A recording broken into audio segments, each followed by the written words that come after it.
It's Sink or Swim for Underlake, the new novel by Erin L. McCoy. So get your bathing suit on and let's chat.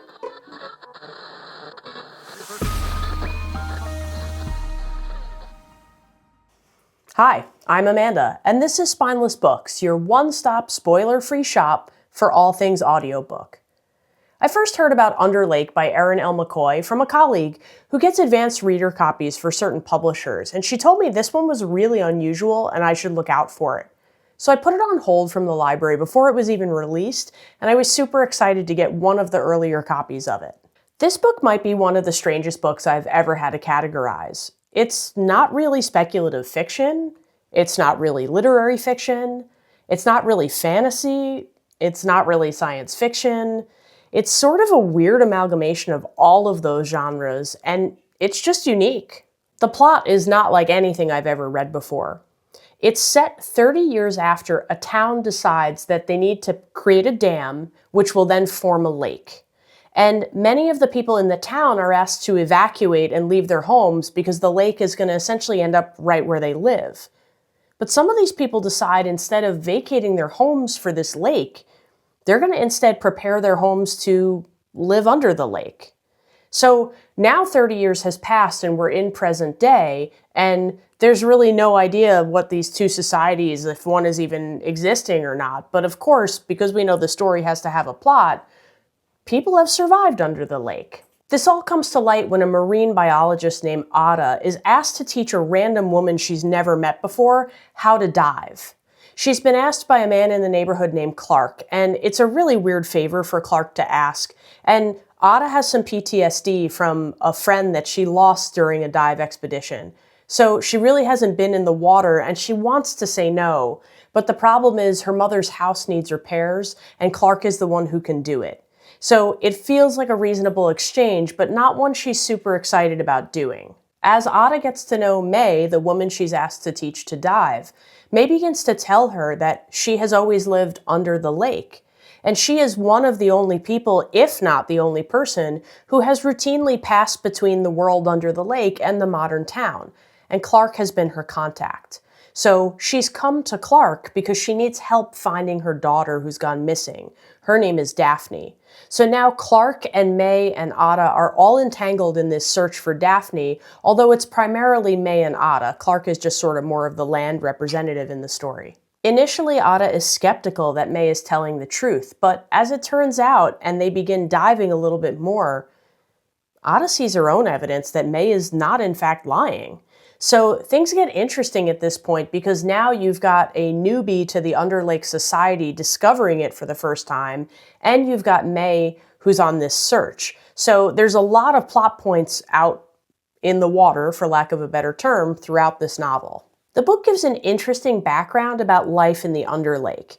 It tells you a little bit about the technical ways that they're surviving and some of the challenges that they're facing, but it also goes a lot into the societal differences between Underlake and the town. And honestly, they're more surprising than you might think. It's only been 30 years, but the Underlake has developed a completely different culture than the people who lived in the town had before the lake flooded. The book explores so many themes. Legacy, what you erase from history versus what you continue to pass on, relationships between men and women, between women and women as friends, between mothers and daughters. It's really full of all kinds of things, and somehow it works. It didn't really feel confusing, and I think McCoy chooses wisely what she spends a lot of time on and what she just sort of touches the surface of, and it makes a lot of sense as you read. I didn't really find the multiple themes problematic, and I think part of that was the strong and very clear structure to the book. It alternates narrators, and pretty much every chapter is either May or Ada and their perspective. Both narrators were phenomenal, but there's also a third narrator who's sort of an omnipresent voice of the community, and that one was a little bit odd and took me a minute to kind of figure out exactly what it was doing. I thought maybe it would have been one of the other male characters like Clark, but it turns out it was more of the voice of the community. So that was an odd choice, but it worked. While both narrators were strong, I think there's a little bit of a gripe with this book for me. I don't think anyone ever listened to the final edit with enough scrutiny to notice continuity issues, and here's what I mean by that. Sometimes you'll have May narrating a situation, and then it cuts and picks up with Ada narrating the next moments in the situation. And the way that May will describe how Ada is behaving and the way the narrator will voice Ada in that scene will differ from how the next narrator voices that same character's sort of emotional response to things. And it made it feel like sometimes the character felt more frantic than necessary or not frantic enough. And I think better editing would have married those two narrations a little bit. It just felt kind of off, and it was something that took me out for a few moments every time it happened. This book reminds me of two of my recent reads that honestly could not be more different, but they come up for me for different reasons. The first is Wild Dark Shore, and I think the reason Wild Dark Shore comes up for me is that idea of isolation and not really knowing how things work and needing to figure out a world and a land, but it also having an element of thrillingness. And then I Who Have Never Known Men, for me, is the closest parallel to this book, because you've got May and her daughter, who are really not accustomed to modern society anymore. And then May comes out into this world like she's never had a Coke. So there was something very reminiscent to the women in the bunker of I Who Have Never Known Men and the Underlake people. I think, in short, if you liked either one of those books, this book is worth investigating. It's just really different.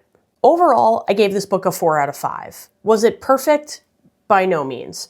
But it was really unique, it was really unusual, it's definitely a plot I have never encountered before, and like I said, it blends so many genres. It's really kind of an odd story and hard to explain unless you just pick it up. It never felt slow, it held my interest the whole time, and there may have been a few plot lines that I feel like the author set up well and could have done a little bit more with, but overall I don't have any major complaints.